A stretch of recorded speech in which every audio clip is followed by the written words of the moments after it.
Hello, this is Moogie. This is the best fighter class. If you think your class is better than mine, leave it in the description so I can tell you why it is not. If you want to skip past all of me talking, you can skip to the timestamp here. Other than that, here we start. If you see my skill bar, you might notice that I do not have on Rage. That is because I think Rage is kind of useless. In the game that we are in right now, power does not do much of anything.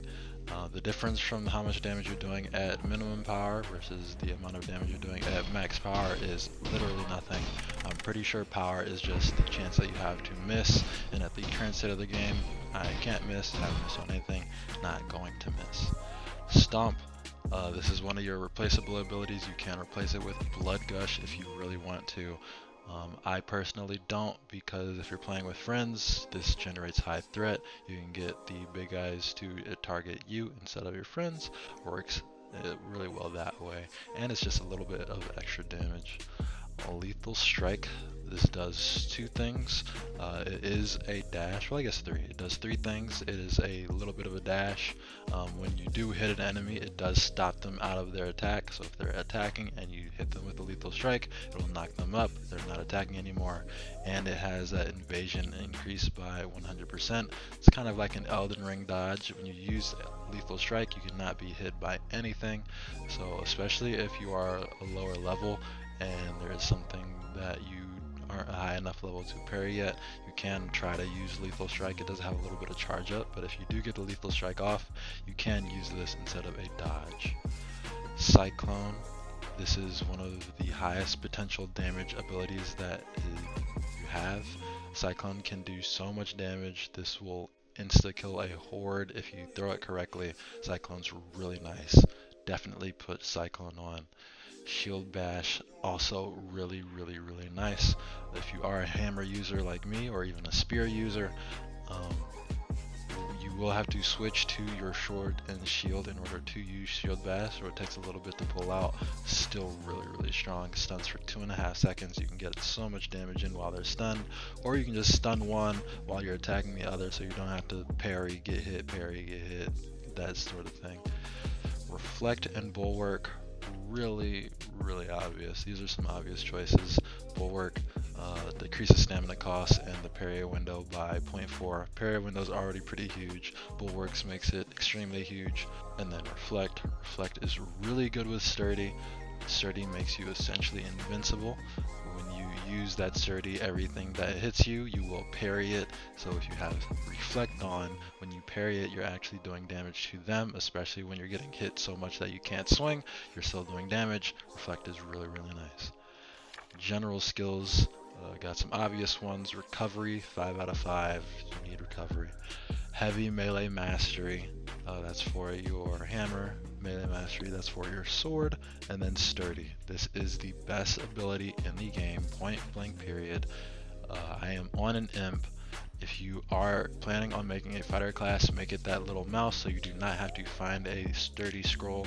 I could not find a Sturdy scroll myself. I did have to glitch this in. Sturdy is the best ability in the game. Do not forget to use Sturdy. This is super strong, especially with that Reflect that is only in the fighter class. Sets. I have Vitality at 15. I think 150 health is about the sweet spot. You can have a little bit more, a little bit less. It won't hurt you too bad. I think with my build, you only need 13 Vitality to get to 150, but 15 looks a little cooler, so I use 15. And then Strength. Once again, attack power, kind of useless, but that stamina that the strength gives you is actually really nice. Because running out of stamina really sucks every time it happens, and you have to run away, and you can't run away because you can't dash. So stamina is really nice. And equipment. Everything that I have on is best in slot or equal best in slot. Killer Night Guard Halo. This drops from the Colossus dungeon. It can drop from chests. It can drop from pots. Killer Cobbler Rage Cloak. This one also drops from the Colossus dungeon. You can buy it from Craig. If you don't get it while you are farming for everything else, I recommend buying it from Craig. It's only 1,200 gold, not a big deal. Berserker chest piece. This one drops from the Colossus chest after killing Colossus. Berserker leggings also drops from the Colossus chest. Quake Pummeler also drops from the Colossus chest. Killer Cold Geist. There is another sword that is in the Colossus dungeon, but it is not as strong as the Cold Geist blade. This one drops from Lord Colvo, whatever his name is. Rust Wary Shield. This one drops from the Colossus dungeon, can drop from chests, pots. And then the Killer Valor Ring. This one is a quest ring. You get the quest from the Berserker looking guy in the barracks. And this one is the best one in my opinion. It does have that attack power, and since you can't enchant the other two better rings that he does give you, you can't get that plus 2%, 3% almost critical percent chance, which is really strong. Also, I have everything I have on Enchanted 2 Killer. The critical percent chance is really nice on all of these things. When you do hit that crit, it does just that much more damage.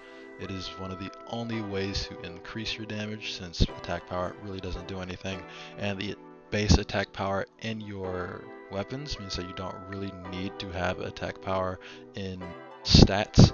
So I use Killer. I guess you could use Energetic, Guardian, Lively, whatever, but Killer is going to leave you doing a little bit more damage, and killing things faster is a better defense than surviving a little bit more hits, because you can heal through hits.